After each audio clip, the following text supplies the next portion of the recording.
Hello and welcome to episode 3 of UPFRONT. I'm Corey Williams and this is Tommy Hirsch. Today we are going to discuss round 5 in the NBL. A lot of highlights and a lot of daggers and heartbreakers for one team especially, and that's the Brisbane Bullets. But let's get into it. Tom, how you doing? I'm good. Look, I wanted to come in with a metal chain around my neck, a net, basketball chain net. Couldn't find one at my local sports store though, unfortunately. But I thought it was only fitting. But I'm glad you said what you said yesterday. I agree. But no, seriously, round 5 was amazing. One of the most entertaining rounds I can recall in probably the last few years. I mean, as you said, heartbreakers, great plays, guys stepping up. Let's get into it. Let's get into it. First game of the round. Illawarra at home defeat Melbourne United, the champions. Your thoughts? Well, no, I don't think either of us saw this coming. I mean, Illawarra really just found a way to score it. But the thing that I loved the most was David Anderson with the revenge game against his old team. GQ stepping up 7 for 10, 18 points, 18 minutes, and they get it done at home against United, who kind of was just shell-shocked from the beginning, and played catch-up the whole game. Yeah, man. It was great to see David Anderson lead from the front. 18 and 18, it was great. I mean, I know he was tired of losing to his team, his former team.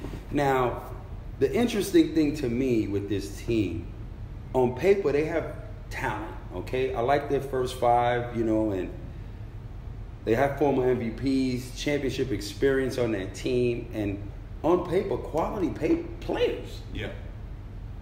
What is it going to take for them to turn the corner, or can they even turn the corner?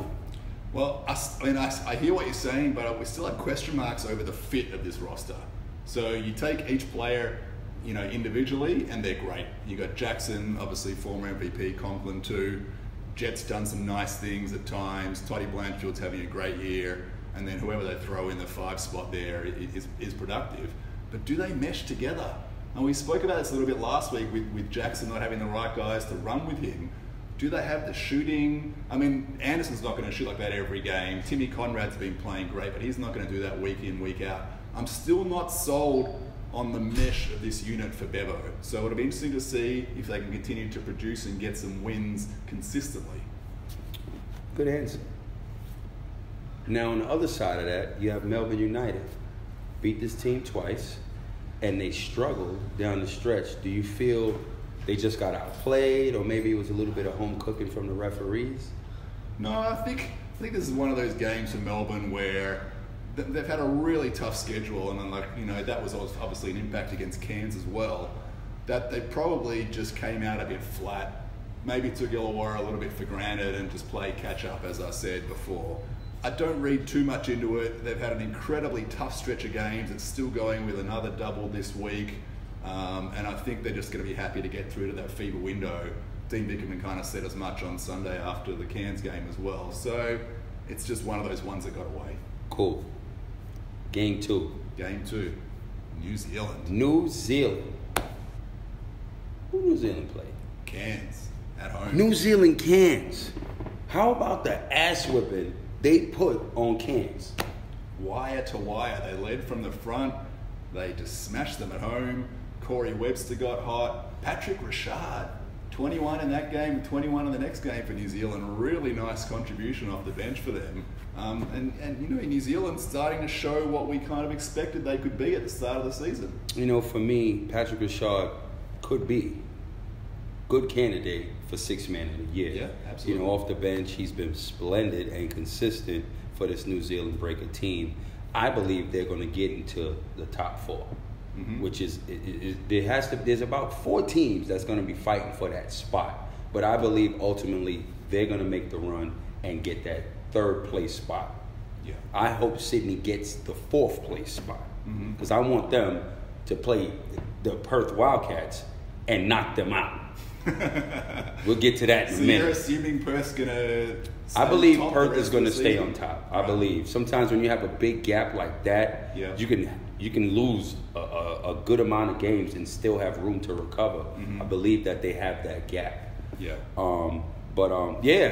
Cairns, they're in a world of hurt, man. Yeah. At the end of the day, that backcourt, though talented, young and inexperienced. Neither of them have ever played international basketball. That's right. So they don't even know how to lead a team, a pro team, from the front internationally. And you're undermanned. Yeah. You don't use your big man enough.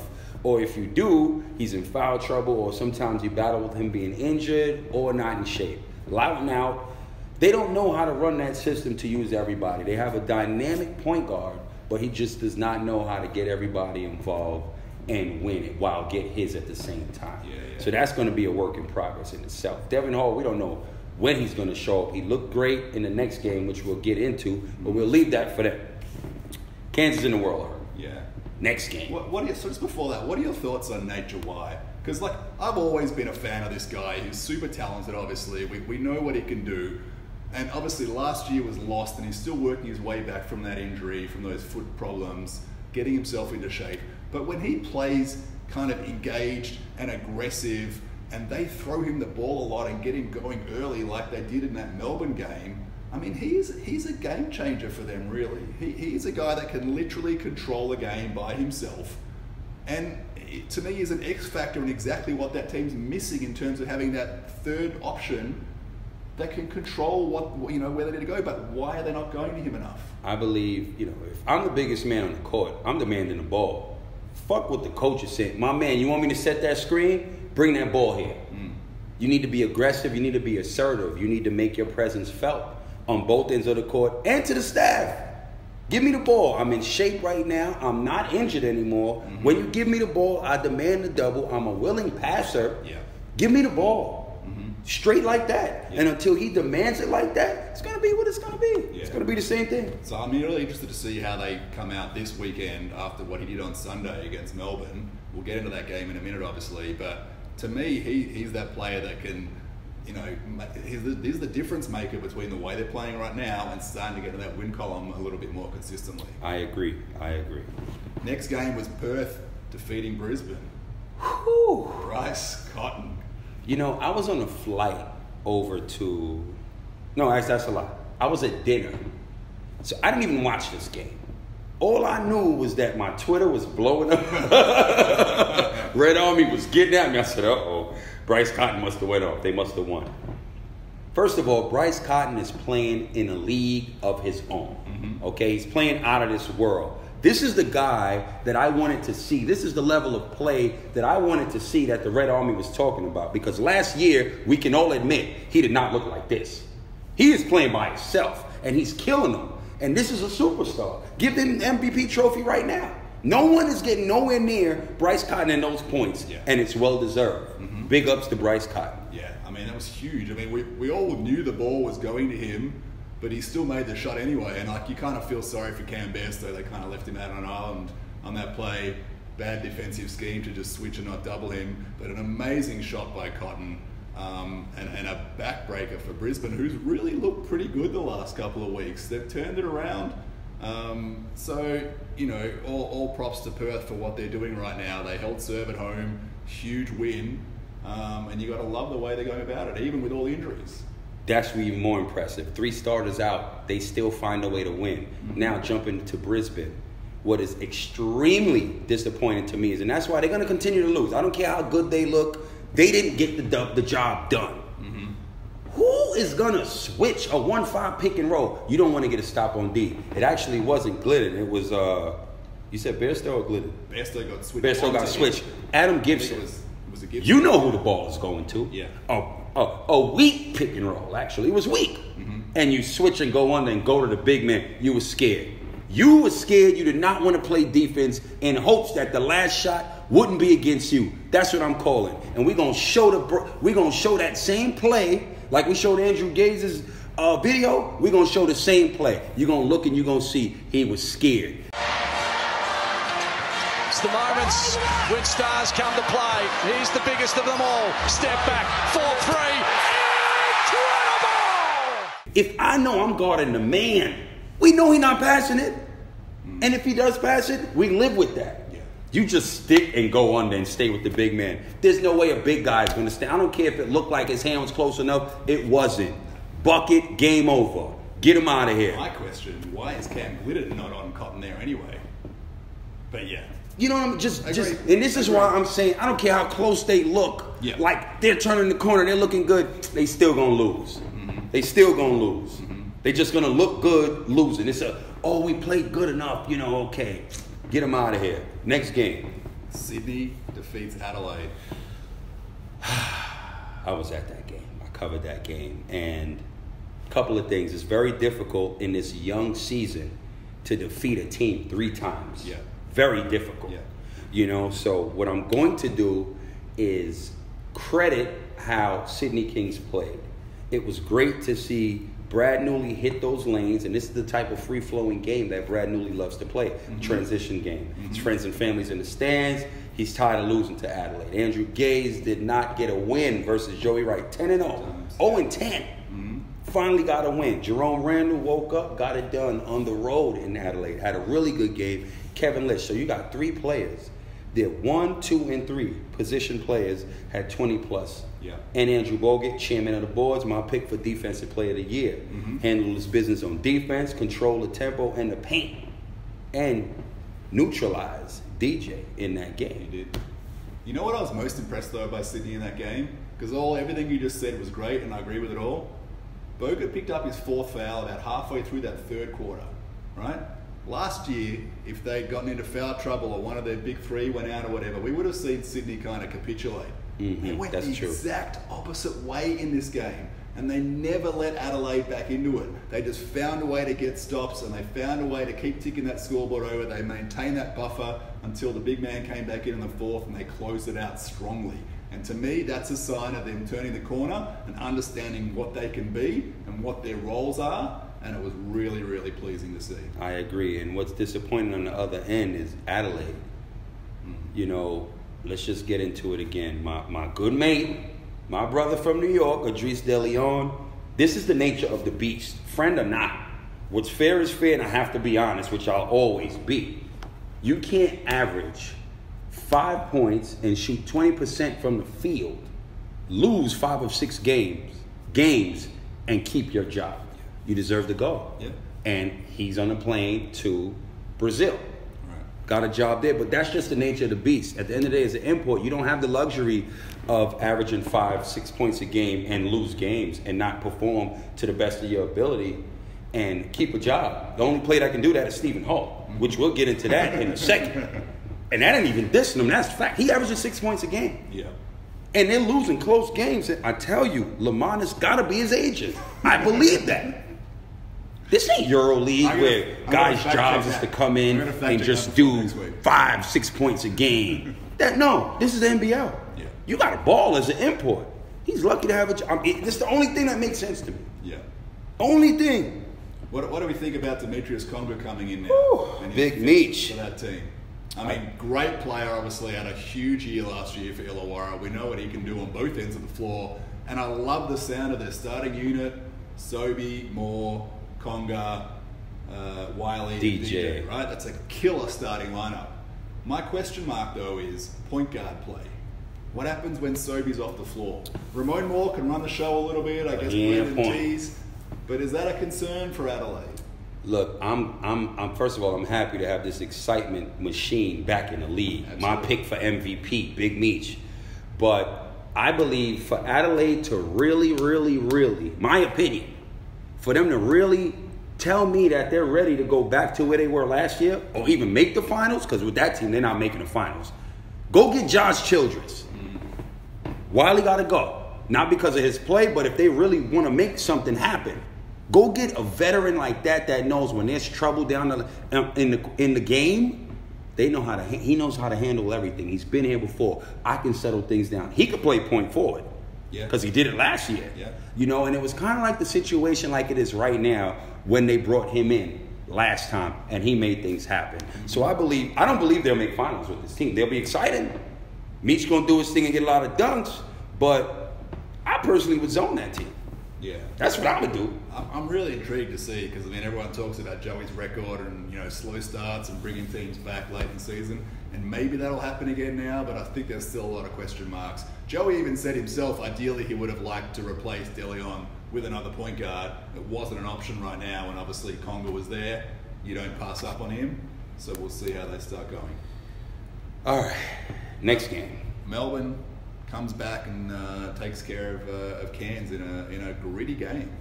Man, I did that game too, and I really believe Cairns were going to win that game. Mm-hmm. Cairns did everything they could possibly do to put them in a position to win until the last out-of-bounds play.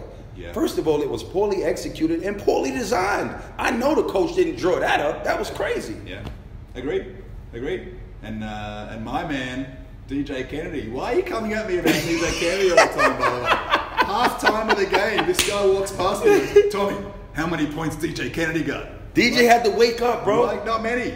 Doesn't matter. Big play DJ showed up at the end, though. I tell you that. For them. Big play DJ. He got that. That's steal. the man's name. He made the free throws. Big and he went play close to coach DJ. for that dunk to seal the game. Yeah, he did. He was quiet all game, though. Yeah. He was quiet, but he came up big at the end. He was enjoying the Casper Ware show like the rest Fair of us. enough. Casper Webb put that backpack on He did indeed. and got it done. What about that battle? That point guard battle, Trimble Ware. You got to know that as a guard, when you're playing against a first-year player in this league, at his home in Cairns, he came at him. He had 34. Casper had 32 and 1, but I'm sure he marked that on that calendar like next weekend, I'll see you in my house. Yeah. Because that's exactly what it looked like. And he had to let him know, listen, you're a good player, but this is my league. Exactly right. I mean, he was huge. And loves that. Like you told Casper after the game, he loves those battles. Obviously, when you win, he loves them even more. But I mean, he's not letting anyone come at him like that. Yeah. That was super impressive. All right. That's the first game in the triple header on Sunday. Second game. New Zealand? No, it was Perth, Illawarra. Yeah. Oh, my goodness. I'll take my hat off. You want to go first on me? You go. This is why I cannot respect Illawarra. This team smacked you last time you saw them off. 40 points. That should be on your calendar. Mm-hmm. You caught us after 4 OTs. Of course we're supposed to be tired. Wait till we're fresh.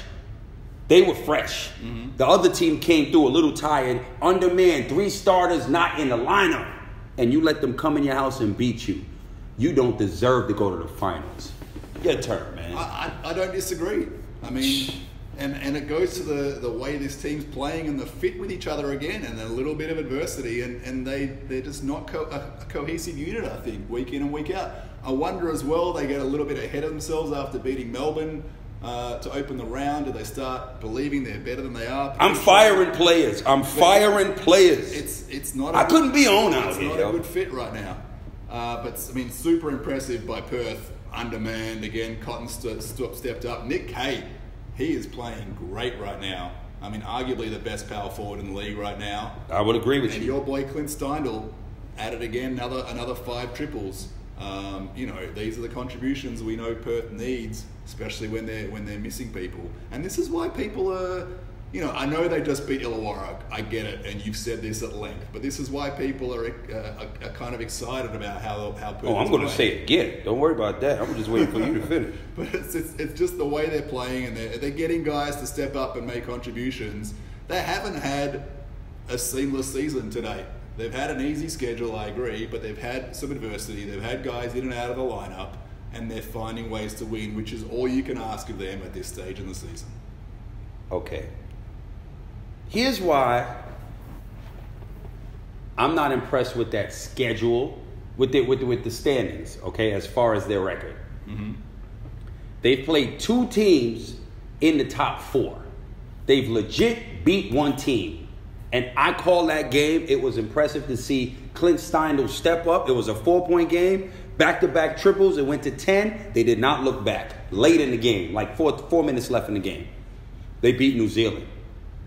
That's a legit win with a top 4 team. Mm-hmm. The referee cheated and got them that charge. You know that was a buzzer beater. They only beat 1 team in the top 4, in my opinion. I don't care what the record said.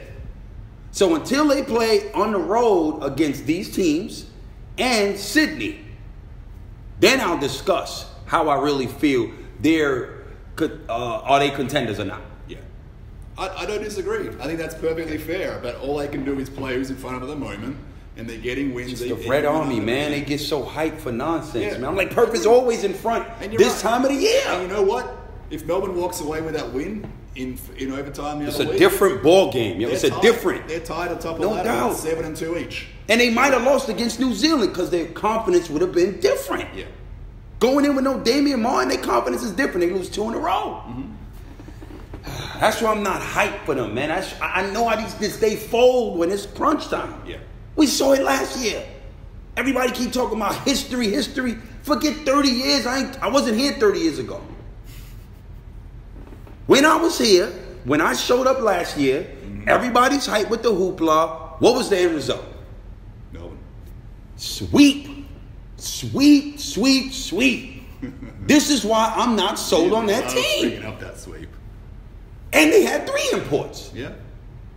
I'm just saying, guys, balls shrink up when the pressure is on. I want to see what you about when the pressure's on. That's all I'm saying. I know Cotton gonna be there. The whole world know that. What about everybody else? Last year, you got swept. Let's see what you do in February. That's when I'll be impressed. All right, let's move forward. Last game of the round. New Zealand breaks Brisbane's heart. These guys work me up so much, man. Second time These of the guys round. work me up, man. Brisbane has their hearts broken on a buzzer beater. Oh, my goodness, man. Do you understand their last 3 games pretty much have been like buzzer beaters, from my understanding? So they lost. Tom Abercrombie, first of all, great shot. Yeah. You know, as a kid, this is what you live for. This is what you dream about. Hitting that game-winning buzzer beater shot. And it was beautiful. It was a clearly badly executed play, and it was a broken play. Yeah. And, you know, Corey Webster penetrated. They closed the paint up, kicked it back to the open man, Tom, and as cool, calm, and collective as he always is. Nothing but net. Mm-hmm. Great win on the road. It was. Almost blew that game. They had a 15-point lead in that third quarter. But I was... You won't want to hear this, I know. But I was impressed with how Brisbane fought back in that game. Obviously, they walk away with a loss. It means nothing. I know. But I was impressed with the way they went about getting themselves back in that game, because they could have folded up a lot earlier in that one. And it could have been a 20-point blowout. They came back. They got themselves in front. They gave themselves a chance to win. It obviously didn't work out. But again, some good signs for Brisbane. It may not be enough, but some good signs there. Tarangi made some big plays. Adam Gibson gave them a great contribution off the bench. But at the end of the day, New Zealand's experience shone through. Patrick Rashad, another great game for them. Really liking what he's giving them. And New Zealand walks away with a win. I want to say one thing about Brisbane, and then we're going to finish with this. How many games last year they were in front and lost? Then it's 75% of their games. Yeah, no, you're right. So you know what that tells me? Mentally, they ain't tough enough. They will always find a way to be in a game, but they don't have the balls to take the W. Take it. If you lose 75% of your games last year and you're up or in position to win and you can't, mentally, you're not tough enough. Get them out of here. They lucky Cairns only got 1 win, or there'll be 3 years of wooden spoons. I believe that. How much of that last year was on Perrin Buford, though, demanding the ball and making bad plays? Okay, what's the excuse this year?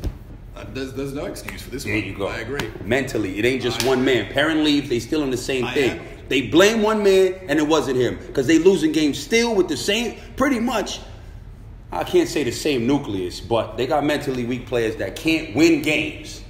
Period. Right. And you're with the national team coach. Come on, man. They won that one the week before. Clutch Glidden. Clutch Glidden, yeah, I give you that. Reserving judgment. I am intrigued to see what difference Lamar Patterson makes, because he's completely the opposite of what Alonzo G was giving them. Patterson makes plays. He does the right thing. He contributes. The guy had 7 steals. What's his record since he's been here? 7 steals. 1 and 2. Not bad. 33%. Okay. Not a great record, but it's early days. Early. Having said that, this round, and it's one of the ones I circled on my calendar, Brisbane at Melbourne. Mm-hmm. Huge game. Sunday. Huge game for both teams, really. To me, for Melbourne, it's a bit of a danger game. They're going to be coming back from New Zealand after what I think will be a tough one. And Brisbane really does not want to lose 3 in a row now. So I'll be interested to see how they respond. They've played traditionally well in Melbourne, not necessarily won there, but they've played tough in Melbourne. So that's going to be an interesting one to watch. I think it's going to happen as like it always happens. 75% of the times. It'll be a good game, and then they drop it at the end. This is my prediction. But anyway, oh man, these Wildcats, they have me worked up. they have me worked up, man. So before we close, is there anything else you're looking forward to in this round? I'm looking forward to Demetrius Conger's debut. I am too. I'm really intrigued to see what kind of difference he makes. And he's going against his former team first up in Illawarra as well. So that'll be exciting to watch. And I'm also interested to see what happens with Cairns this week, because they're playing Perth. At home, granted, but they're playing Perth. A tough game, always. And if they lose again, surely something has to change there and under Mike Kelly. Nothing's going to change there. Nothing? Nothing. They're not going to try and change their roster? Who would you change? Report? Well, maybe Devon Hall. They can't change him. Okay. He had a good game. He actually came off. He did. His And I best like the game. kid, and I think the kid's going to be a really good player, but it's not working. They can't change him. For bigger reasons, they cannot change this man, in my opinion. All right. I don't believe that. Fair enough. All right. All right. Well, this is Up Front. This was a good one, too. Yeah. Love your work, man. Thanks, buddy. Always a pleasure. This is TH, and I'm CW. Peace.